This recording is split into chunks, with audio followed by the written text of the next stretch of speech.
Hi guys, I'm Kristen. Welcome and welcome back. So a slightly different setup today because where I usually film is like in direct glaring sunlight, and I thought that would be a bit much and it would change all the time. Anyway, so we're going with something a little bit different. Today is the start of my monthly wrap up for the month of June. This month I'm going to be doing, hopefully, my vlog style wrap up. So today's actually the 18th of June. I thought I would catch you up to date on where we're at so far.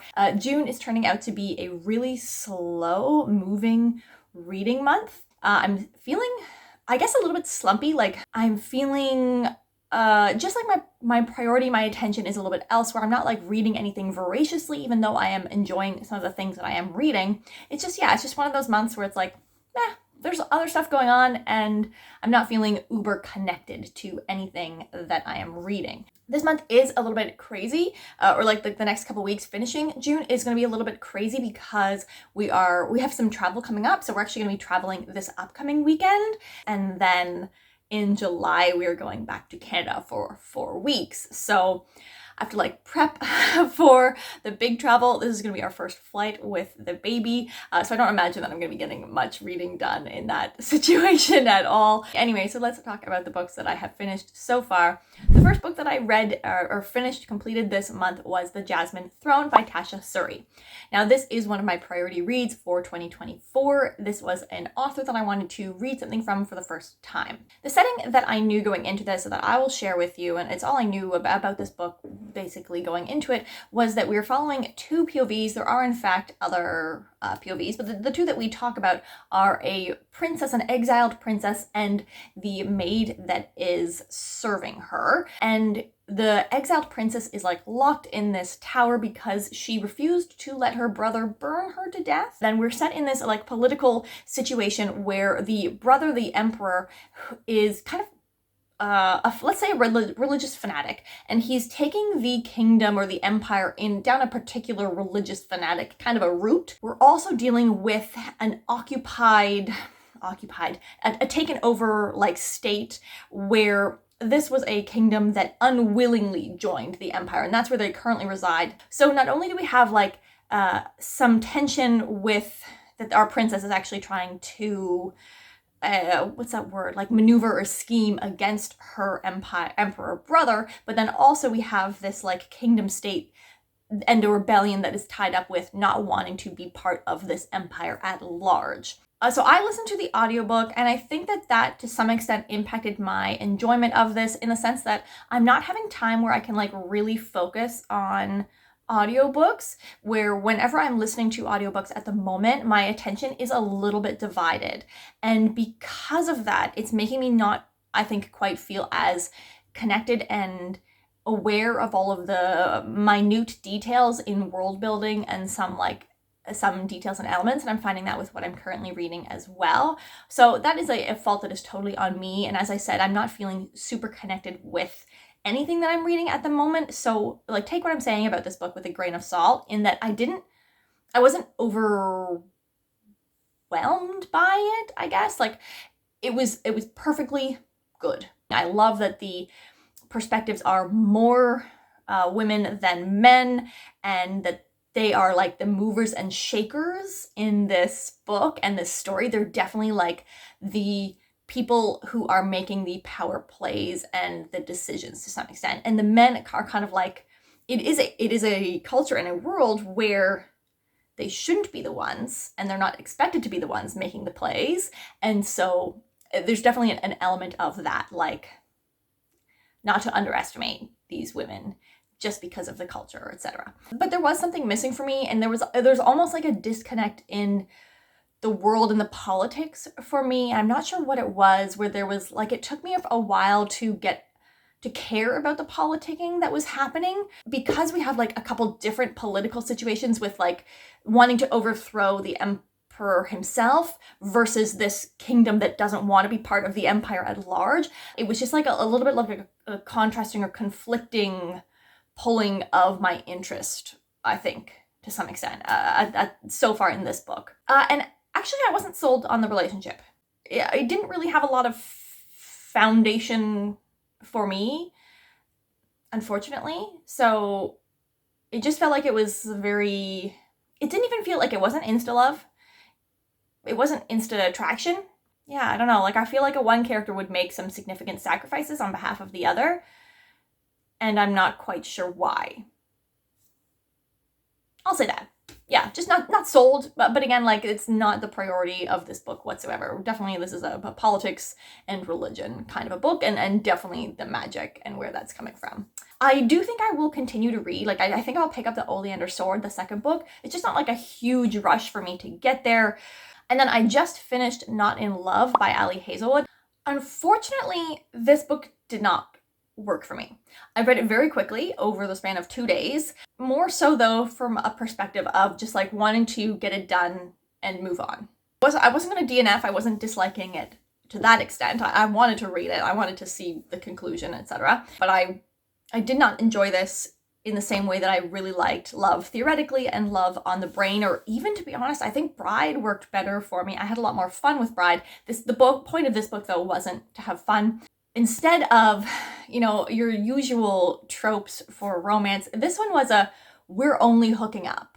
And then obviously it turns into something else over the course of the book. There were elements that made it not have an exciting and satisfactory, like, ooh, we can't keep our hands off each other feeling. So the setup here is that our main character, Rue, this is dual POV, but our main female lead, Rue, works for a biotech startup. And the company that she works for, that she cares passionately about, is in the process of like a hostile takeover. And our male lead, love interest, whose name I'm forgetting, Eli.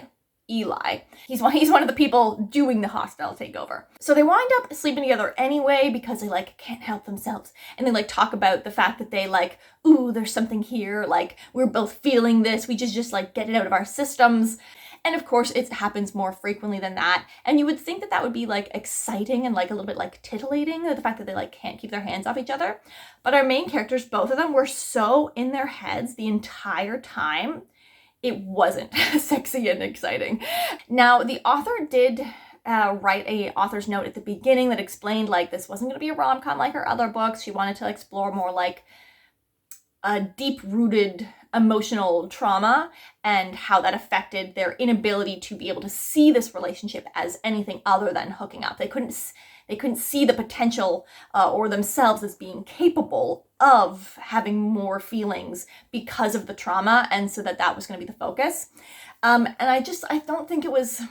I guess I didn't like the way the focus was written about, if that makes sense. Like, it was so in their heads, this repetitive, and not in a way that explored the trauma and the root of it, but more in just like a repetition of stating this fact kind of over and over and over again. And for two people who apparently had this like undeniable, outrageous chemistry right from the first moment, and were in their heads about how riveted they were by the other person, I just didn't feel it.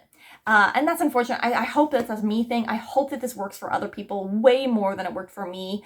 I need to bring up a pet peeve that I have with Ali Hazelwood's book, and it has to do with the whole STEM thing. So I will say that I am not directly... No, I'm sort of in STEM. I'm in STEM. That's my background, but not in research. However, my partner is in STEM and did the academia thing. Like, that's what brought us to Denmark in the first place. He's in the academia thing for like a really long time, like over 15 years, and now works in industry. And I cannot stand the excessive use of the word scientist. From my experience, and from my partner's experience, who I have talked about this particular situation with like on repeat many, many times, for basically every single time I read an Ali Hazelwood STEM book, I talk about this with him. People that work in STEM are not going around referring to themselves and other people as scientists. They're just not. I think maybe in Love Theoretically, they did use the term physicist a little bit more frequently, but generally, if people are talking about that, they might narrow it down more to the field. And I get that maybe she's trying to make this more approachable for the average layperson, but yeah, like, people in STEM are not going around constantly using the word scientist. They're just not. And even there was like a line from the book that's almost word for word where like our main character's boss it's like it's how they met. And the boss sees like a poster and they have a chat, whatever. And then the boss like leaves by saying, well, you seem like a really great scientist. Don't forget to apply to my company in the future. And it's just like the most, no one would say that. No one would say that ever. It just feels so fake. It just feels really fake. And it's like this huge pet peeve that is like wriggling in the back of my mind every time I read an Ali Hazelwood book.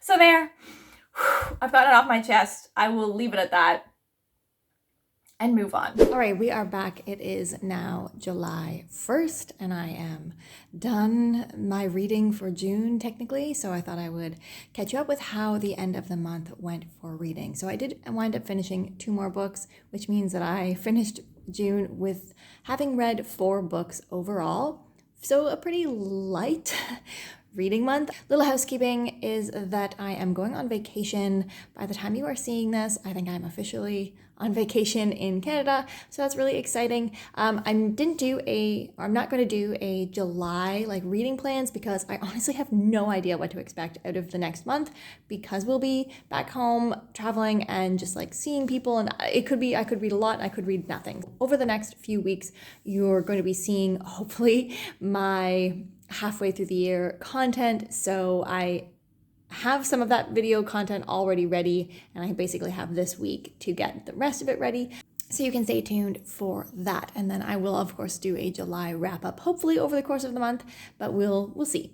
So let's talk about the 2 books that I finished off June with. The first of which was These Burning Stars by Bethany Jacobs. I am forgetting the name of, the Kingdom series, Kingdom trilogy. And this is a sci-fi trilogy. The second book is coming out later this year, I'm pretty sure. And I heard about this book on Toni Morrow's channel, and she just made it sound really amazing. And I'm so glad that I picked it up. I did really, really enjoy it. And in this book, it is set in like an empire in space where it is generally led by this religious order called the Kingdom.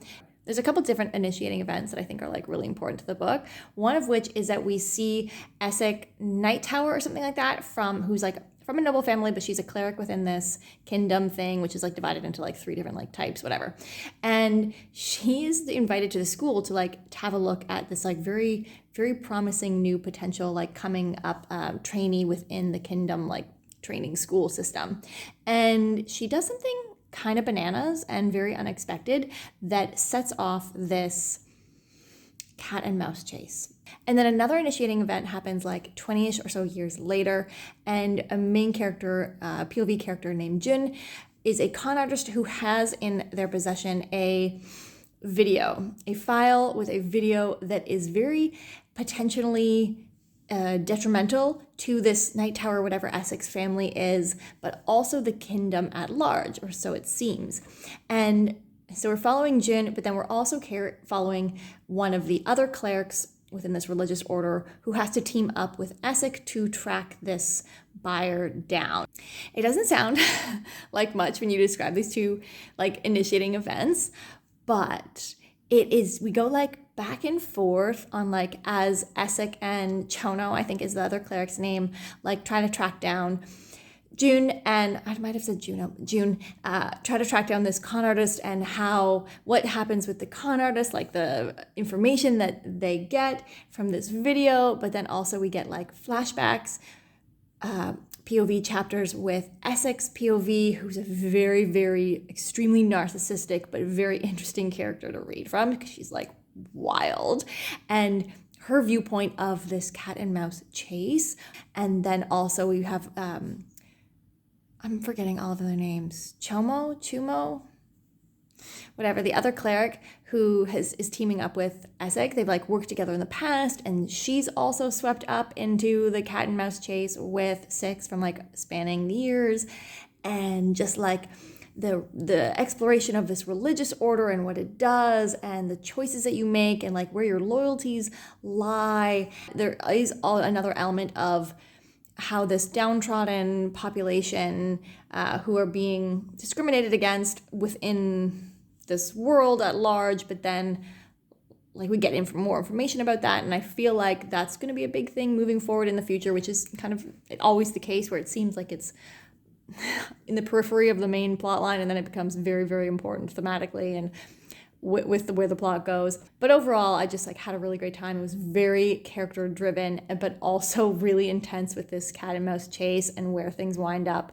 It was so cool, and some really, really cool reveals. So I'm really looking forward to that second book coming out, This Vicious Moon or something like that. I think This Vicious World, maybe something like that. The second book is apparently coming out later this year. Really, really looking forward to reading that. And very glad that I picked this up. This was a video TBR, so I mentioned this one in my 2023 new releases that I wanted to give another shot. So very happy that I picked that up.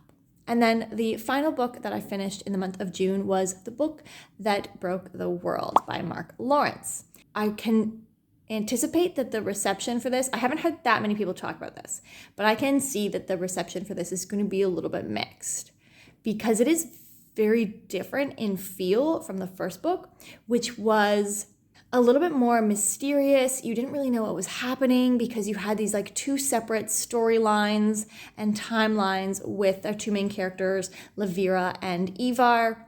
And, you know, one was this apprentice to a library and the other one is like trapped in this library, but you don't really know like how they're going to intersect. And then once they start intersecting, it was really interesting and mysterious as the like worlds and timelines wove. And yeah, it was more mysterious and it was very ethereal, and it was really about this like star-crossed connection between two characters.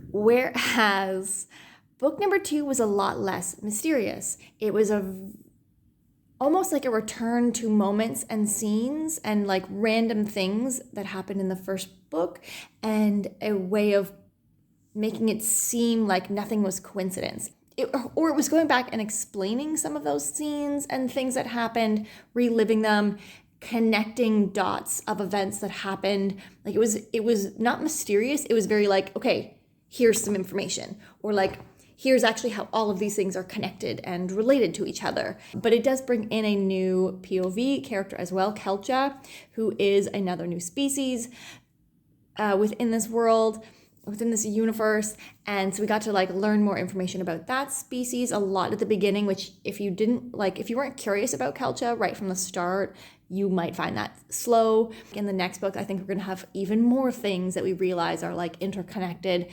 and time means nothing within this universe because of this library. In book number 1, it's like introduces this concept that the library isn't as straightforward. Like it's not like only good. Maybe it's good to have all of this information, this knowledge. Maybe it's bad to have all this information and knowledge. And potentially this potential conflict between those two ideals. And that is really, really at play. I enjoyed it. It was slow moving. I wished that a couple characters were together for a lot more than they were. I did enjoy the ways that we still thought about the other characters when they were apart, the way that like connection was still very clearly important to the characters involved, and the way that they like questioned that or worried about it. I'm always a sucker for reunion scenes, let's just say that, but I wish that they were together on page a lot more than they were. And I think that that's also going to be a concern in book number 3, and I am a little bit frustrated by that fact. Overall, I enjoyed it. It is a slow, methodical read, but I didn't love it. And I think that if you're looking at these two types of books, I think I liked the mystery of book number 1 a little bit more than what this book wound up being. There's still so much like potential things that could happen in this world. So there's, lots still to do in the third book. I will definitely read it. I would really like to do not only like a should you read, but like also a recap. I think would be really helpful. Though there was a very helpful recap actually at the beginning of this book, but I would love to go through, and I did take notes. I'm going to reread it as well to take even better notes, so that I can do a recap for this moving forward. So there we have it. Yeah, I don't know what to say about this one. It was different. It was really different in feel. Some people are going to like it if you're really into like thematic reading. This one more so was about that, whereas I think I liked the mystery and the star-crossed feel of the first book a little bit more. So there we have it. That is June. 4 books, a really slow, really light reading month. I have mentioned a couple times that I'm just like feeling a little bit disconnected from what I'm reading. Like I'm not in like a voracious reading mood, and I think that's okay. Like maybe I just give myself some space. Maybe in July I don't put any pressure on myself to read anything. I am going to be starting my Kindle Unlimited